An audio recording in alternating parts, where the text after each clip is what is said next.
வாழ்க்கையில் எவ்வளவோ பிரச்சனைகள் வந்துக்கிட்டு இருக்குங்க. ஆனால் எவ்வளோ பிரச்சனைகள் வந்தாலும் ஒரு சிலர் மட்டும்தான் எல்லாத்தையும் எதிர்த்து போராடி வெளியில் வருவாங்க. அப்படி இருக்கிற மனிதரை பற்றி ஒரு சின்ன கதை ஒன்று பார்ப்போம். முன்னொரு காலத்தில் ஒரு ஊரில் ஒரு மனிதர் ஒருத்தர் வாழ்ந்துக்கிட்டு வந்தார். அவருக்கு அந்தளவுக்கு படிப்பறிவு இல்லை. கிடைச்ச வேலையை செஞ்சுக்கிட்டு அப்படியே வாழ்ந்துக்கிட்டு வந்தார். அவர் என்னென்னா ஒரு மளிகை கடையில் அங்கே இருக்கிற பொருட்கள்லாம் எடுத்து கொடுக்குற அந்த வேலையில் ஈடுபட்டுக்கிட்டு இருந்தார். தினமும் வர வருமானத்தை அப்படியே செலவு பண்ணிக்கிட்டு அப்படியே வாழ்க்கையை ஓட்டிக்கிட்டு இருந்தார். எல்லாம் நல்லா தான் போகிற மாதிரி இருந்துச்சு. இப்போ என்னாச்சுன்னா திடீர்னு அந்த மளிகை கடைக்காரர் இவருக்கு வேலை இல்லை அப்படின்னு சொல்லிட்டு அனுப்பி விட்டுட்டார். என்ன காரணம் அப்படின்னு கேட்டால் எந்த காரணமே சொல்லாமல் அவருடைய உறவினர் ஒருத்தருக்கு அந்த வேலையை கொடுத்துட்டு இவர் அந்த வேலையிலேருந்து அனுப்பி விட்டுட்டார். இப்போ இந்த மனிதருக்கு என்ன பண்ணுறதுனே தெரியலை. வேலையே இல்லை சுத்தமாக. அவங்க வீட்டுக்கு போனால் அதே சமயம் அவங்க ஒய்ஃபுக்கு உடம்பு சரியில்லாமல் போயிடுது. இப்போது மருந்து வாங்குறதுக்கு காசு இல்லை, சாப்பாட்டுக்கு காசு இல்லை. அவங்க ஒய்ஃபோட உடல்நிலை கொஞ்சமாக சரியில்லாமல் போய்கிட்டே இருக்குது. அது என்ன பண்ணுறதுன்னு தெரியாமல் ரொம்ப கவலையோடு அவங்க வீட்டில் உட்காந்துக்கிட்டு இருக்கிறாரு. இப்போ அவங்க ஒய்ஃப் ரொம்ப வலியில் துடிச்சிக்கிட்டு இருக்காங்க. அவங்க சாப்பிட்டுமே 2-3 நாட்கள் ஆயிடுச்சு. இப்போ எப்படியாவது அவங்கள காப்பாற்றியே ஆகணும் அப்படிங்கிற அந்த சூழ்நிலைக்கு தள்ளப்படுறாரு. இப்போ வேறு வழியே இல்லாமல் அவருடைய பழைய ஓனர் இருக்கார் பார்த்தீங்களா, அவர்கிட்ட போயிட்டு காலில் விழுந்து கதறாரு. ஐயா, தயவு செஞ்சு உதவி பண்ணுங்கள், எப்படியாவது கொஞ்சம் காசு கொடுத்து உதவி பண்ணுங்கள், எங்கள் ஒய்ஃபுக்கு உடம்பு சரியில்லை, கொஞ்சம் சாப்பாடு வாங்கணும், அதே மாதிரி மெடிசின்ஸ் வாங்கணும் அப்படின்னு சொல்லிட்டு காலில் விழுந்து கதறாரு. ஆனால் என்ன பண்ணாலுமே அவர் உதவுறதா இல்லை. இந்த மனிதர் நிறைய பேர்கிட்ட போய் உதவி கேட்டார். ஆனால் யாருமே உதவி செய்யாமல் கையை விரிச்சிட்டாங்க. அப்போ தான் இவருக்கு ஞாபகம் வருது, இவருடைய ஸ்கூல் ஃப்ரெண்டு ஒருத்தர் அந்த ஊர்லேயே பெரிய பிஸ்னஸ் பண்ணிவிட்டு பெரிய மனிதராக இருக்கிறாரு. சரி, அவர்கிட்ட போய் கேட்போம் அப்படின்னு சொல்லிட்டு அவரை சந்திக்கிறதுக்காக போகிறாரு. அவர்கிட்ட இது வரைக்கும் எந்த ஒரு உதவியுமே அவர் கேட்டதே கிடையாது. ஆனால் இப்போ கடைசியில் அவருடைய தன்மானம் எல்லாத்தையுமே ஒதுக்கி வச்சுட்டு அவர்கிட்ட உதவி கேட்குறதுக்காக போகிறாரு. அங்கே பார்த்தீங்கன்னா அவ்வளோ பெரிய பங்களா இருக்குது. அந்த பங்களாவில் அந்த பணக்கார நண்பருமே இருக்கிறாரு. இப்போ இவர் போயிட்டு அவருடைய பேரை சொல்லி என்ன ஞாபகம் இருக்குங்களா அப்படின்னு சொல்லிட்டு விசாரிக்கிறாரு. முதல்ல பேசும்போது அவருக்கு ஞாபகமே இல்லை. அதுக்கப்புறம் கொஞ்சமாக பேச்சு கொடுக்கும்போது அவருக்குமே ஞாபகம் வருது. என்னப்பா எப்படி இருக்குது அப்படின்னு சொல்லிட்டு விசாரிக்கிறாரு.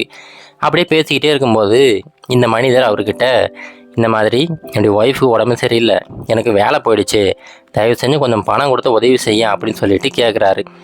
இவர் கேட்குற பணம்லாம் அவங்களுக்கு ஒரு பெரிய பொருட்டே கிடையாது.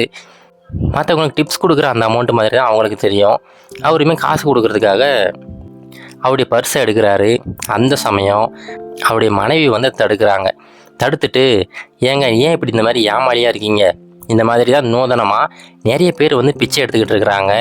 அவரை நல்லா பாருங்கள், நல்லா திடகாத்திரமாக இருக்கிறாரு, அவர் எத்தனையோ வேலை செஞ்சு சம்பாதிக்கலாம், அதையெல்லாம் விட்டுட்டு உங்கள்கிட்ட சும்மா கதை சொல்லி காசு வாங்குறதுக்காக முயற்சி பண்ணுறாரு, இதெல்லாம் என்கரேஜ் பண்ணாதீங்க, முதல்ல பர்ஸை உள்ளே வைங்க அப்படின்னு சொல்லிட்டு அந்த பணக்கார நண்பரை திட்ட ஆரம்பிச்சிட்டாங்க. உடனே அவருமே என்ன பண்ணுறதுன்னு தெரியாமல் அவர் யோசிச்சுக்கிட்டே இருக்கும்போது நிமிர்ந்து பார்க்குறாரு. அந்த சமயம் அந்த மனிதர் எதுவுமே சொல்லாமல் அங்கேருந்து கிளம்பி போயிட்டார். இப்போ போனவர் என்ன பண்ணுறதுனே தெரியலை. கையில் சுத்தமாக காசே இல்லை. அவங்க ஒய்ஃப் உயிருக்கு போராடிக்கிட்டு இருக்காங்க. வாழ்க்கையோட எல்லைக்கே போயிட்டார். இப்போ கடைசியில் ஒரு முடிவுக்கு வராரு. பேசாமல் நம்ம வாழ்க்கையை முடிச்சுக்கலாம் அப்படின்னு சொல்லிட்டு ஒரு பஸ்ஸு ஒன்று வேகமாக வருது. அந்த பஸ்ஸில் போய் விழுந்துடலாம் அப்படின்னு சொல்லிட்டு வேகமாக போகிறாரு. அவர் போகும்போது திடீர்னு ஒரு பக்கம் ஒரு குரல் ஒன்று கேட்குது. அது என்ன சொல்லுதுன்னா, ஏப்பா ஒரு நிமிஷம் நில்லுப்பா அப்படின்னு சொல்லிட்டு கூப்பிட்றாங்க. அவர் யாருன்னா அவருமே ஒரு பெரிய பிஸ்னஸ் மேன் தான். அவர் இவரை கூப்பிட்டு, அது ஒன்றும் இல்லைப்பா, இங்கே இருக்கிற நிறைய மூட்டைகள்லாம் அந்த பஸ்ஸில் ஏற்றணும், நீ மட்டும் கொஞ்சம் உதவி பண்ணினா உனக்கு என்ன தேவையோ அதை கொடுக்குறேன் அப்படின்னு சொல்லிட்டு சொல்கிறாரு. இந்த குரல் கடவுளே அவர்கிட்ட நேரில் சொன்ன மாதிரி ஃபீல் பண்ணுறாரு. ஐயா, தயவு செஞ்சு என்ன வேலைன்னு சொல்லுங்கள், நான் செய்கிறேன் அப்படின்னு சொல்லிட்டு ஒவ்வொரு மூட்டைகளையும் கஷ்டப்பட்டு எடுத்து அந்த பேருந்தில் அடுக்கிறாரு. அடிக்க முடிச்சதுக்கப்புறமா அந்த மனிதருமே இவருக்குன்னு ஒரு கூலியை கொடுக்குறாரு. அந்த காசை வாங்கிட்டு வேகமாக ஓடி போய் மருந்து சாப்பாடு எல்லாமே வாங்கிட்டு போயிட்டு அவங்க ஒய்ஃபுக்கு கொடுக்குறாரு. அவங்க மனைவி சாப்பிட்டதுக்கப்புறமா கொஞ்சமாக உடல்நிலை தேர ஆரம்பிச்சிட்டாங்க. அவங்க விசாரிக்கிறாங்க, எப்படிங்க காசு வந்துச்சு அப்படின்னு சொல்லிட்டு இவர் நடந்த எல்லா விஷயத்தையும் சொல்கிறாரு. இப்போ இந்த மனிதருக்கு ஒரு நல்ல ஐடியா கிடச்சிருச்சு. ஒவ்வொரு நாளும் பஸ் ஸ்டாண்டுக்கு வராரு. அங்கே இருக்கிற அந்த வேலைகளை செஞ்சுக்கிட்டே இருக்கிறாரு. என்ன வேலை இருந்தாலும் சரி, மூட்டை தூக்குறது, வண்டி இழுக்கிறது, அந்த மாதிரி எல்லா வேலைகளுமே ஈடுபாட்டோடு செய்கிறாரு. அதன் மூலமாக கொஞ்சமாக அவருக்கு வருமானம் வந்துக்கிட்டே இருக்குது. அந்த மாதிரி ஒரு சமயம் சாப்பிட்டுக்கிட்டு இருக்கும்போது இவர் அவங்க மனைவி கிட்ட சொல்கிறாரு, இங்கே பாருமா, நீ செய்கிற சாப்பாடு ரொம்ப ருசியாக இருக்குது, நாம் ஏன் சின்னதாக ஒரு தள்ளுவண்டி கடை போடக்கூடாது அப்படின்னு சொல்லிட்டு யோசிக்கிறாரு. உடனே இவ்வளோ நாள் சேகரித்த அந்த பணத்தை வச்சு சின்னதாக ஒரு தள்ளுவண்டி கடை ஆரம்பிக்கிறாங்க. அந்த கடையில் இருக்கிற சாப்பாடு எல்லாரையுமே கொஞ்சம் கொஞ்சமாக ஈர்க்க ஆரம்பிச்சிருச்சு. இவங்களுடைய சுவையாகட்டும், இவங்க செய்கிற வழிமுறையாகட்டும் எல்லாமே மக்களுக்கு ரொம்ப பிடிச்சு போயிடுச்சு. நாளடைவில் நிறைய மக்கள் இவங்க கிட்ட சாப்பிட வராங்க. கொஞ்சம் கொஞ்சமாக பார்த்தீங்கன்னா இவங்களுக்கு வருமானம் அதிகரிச்சுக்கிட்டே போகுது. அடுத்த ஒரு சில வருடங்களில் அந்த ஊர்லேயே ஒரு பெரிய ரெஸ்டாரண்ட்டே ஓப்பன் பண்ணிட்டாங்க. இப்போ இவங்களுடைய வளர்ச்சி ரொம்ப அபரிவிதமாக இருக்குது. யாருமே எதிர்பார்க்கல. ஆனால் கொஞ்ச நாட்கள்லையே தற்கொலை பண்ணிக்கலாம் அப்படின்னு போன அந்த மனிதர் அந்த ரெஸ்டாரண்ட்டுக்கு ஓனர் ஆகிட்டார். இப்போது அந்த ரெஸ்டாரண்ட்டில் எல்லாரும் சாப்பிட்டுக்கிட்டு இருக்கும்போது ஒரு பிஸ்னஸ் மேனுமே வந்து சாப்பிட்றதுக்கு வராரு.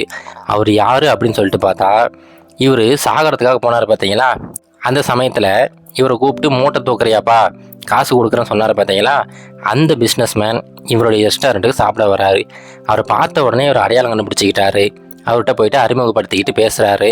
அவருக்கு அடையாளம் தெரியல, ஆனாலுமே இவர் நடந்த எல்லா விஷயத்தையும் சொல்லி அறிமுகப்படுத்திக்கிறாரு. அதுக்கப்புறம் அவர் சாப்பிட்டதுக்கப்புறமா, இங்கே பாருங்க ஐயா, உங்களால் தான் நான் இவ்வளோ பெரிய ஆளாக மாறி இருக்கிறேன்.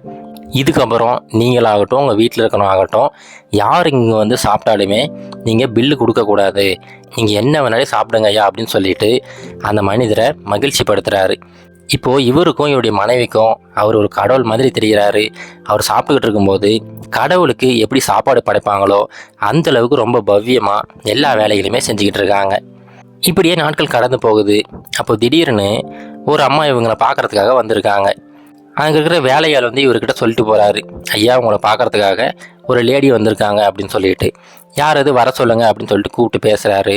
அவங்க யாருன்னு பார்த்தா கொஞ்சம் நாளைக்கு முன்னாடி இவருடைய நண்பர் ஒருத்தர்கிட்ட கடன் வாங்க போனார் பார்த்தீங்களா, ஒரு ஸ்கூல் ஃப்ரெண்டுன்னு சொல்லிட்டு, அவருடைய மனைவி தான் இங்கே வந்திருக்கிறாங்க. அவங்க வந்து சொல்கிறாங்க, அது ஒன்றும் இல்லைங்க, உங்களுடைய நண்பருக்கு வந்து திடீர்னு பிஸ்னஸில் நிறைய லாஸ் ஆகிடுச்சு. இப்போ அவருக்கு என்ன பண்ணுறதுனே தெரியல. அவருடைய பிஸ்னஸை நினச்சி அவருக்கு ஸ்ட்ரோக் வந்துடுச்சு. கை கால்கள்லாம் செயலிழந்துட்டார். இப்போது ரொம்ப கஷ்டத்தில் இருக்கோம், நீங்கள் தான் கொஞ்சம் உதவி பண்ணணும் அப்படின்னு சொல்லிட்டு சொல்கிறாரு. இப்போ இவங்க உதவி கேட்கும்போது இவர் ஒரு காலத்தில் போய் உதவி கேட்டார் பார்த்தீங்களா, அங்கே நடந்த எல்லா விஷயங்களும் இவருக்கு ஞாபகத்துக்கு வருது. அதெல்லாம் நினச்சி இவர் பேச ஆரம்பிக்கிறாரு. ஆனால் அந்த சமயம் இவருடைய மனைவி அவரை தடுத்துட்டு, இங்கே பாருங்கள், அவங்க என்ன வேணாலும் சொல்லிட்டு போகிறாங்க, அவங்க சொன்னாங்க அப்படிங்கிறதுக்காக நீங்களும் அதே மாதிரி நடந்துக்கணும் அவசியம் கிடையாது. நீங்கள் முதல்ல போயிட்டு உங்களுடைய நண்பருக்கு உதவி பண்ணுங்க அப்படின்னு சொல்லிட்டு இவரை அனுப்பி விடுறாங்க. இவருமே போயிட்டு அவரை கூட்டிகிட்டு போய் ஹாஸ்பிட்டலில் அட்மிட் பண்ணுறாரு. அவருக்கு தேவையான எல்லா விஷயங்களையுமே செஞ்சு கொடுக்குறாரு. அவருக்கு பிஸ்னஸ்லையுமே உதவி பண்ணுறாரு. இப்போ அங்கே இருக்கிற எல்லா மக்களுக்குமே இந்த மனிதர் ஒரு முன் உதாரணமாக இருக்கிறாரு. இப்போது இந்த கதையில் வந்தது போல தாங்க, இந்த உலகத்தில் நிறைய மனிதர்கள் இந்த மாதிரி தான் இருக்காங்க. நிறைய வெற்றியாளர்கள் எடுத்து பாருங்கள், அவங்க வாழ்க்கையில் கண்டிப்பாக நிறைய கஷ்டப்பட்டுருப்பாங்க. ஏன் ஒரு சிலர் இந்த கதையில் வந்தது போல் அவங்க வாழ்க்கையை முடிச்சுக்கலாம் அப்படிங்கிற அந்த ரேஞ்ச் வரைக்கும் போயிருப்பாங்க. அதையும் தாண்டி எவ்வளோ கஷ்டங்கள் வந்தாலும் அவங்க தன்னம்பிக்கை மட்டும் விடாமல் தொடர்ந்து முயற்சி செஞ்சதுனால இப்போ நிறைய பேர் மற்ற எல்லாருக்குமே ஒரு முன் உதாரணமாக இருக்காங்க. நீங்களும் அதுபோல் உங்கள் தன்னம்பிக்கை என்றைக்கும் கைவிடாதீங்க. ஹார்ட் ஒர்க்கோட கொஞ்சம் ஸ்மார்ட் ஒர்க்கும் சேர்த்து பண்ணிங்கன்னா கண்டிப்பாக எல்லாருமே மிகப்பெரிய வெற்றியாளராக உருவெடுக்கலாம். இது கரேஜ் டு ஆக்ட் மோட்டிவேஷன் கதைகள்.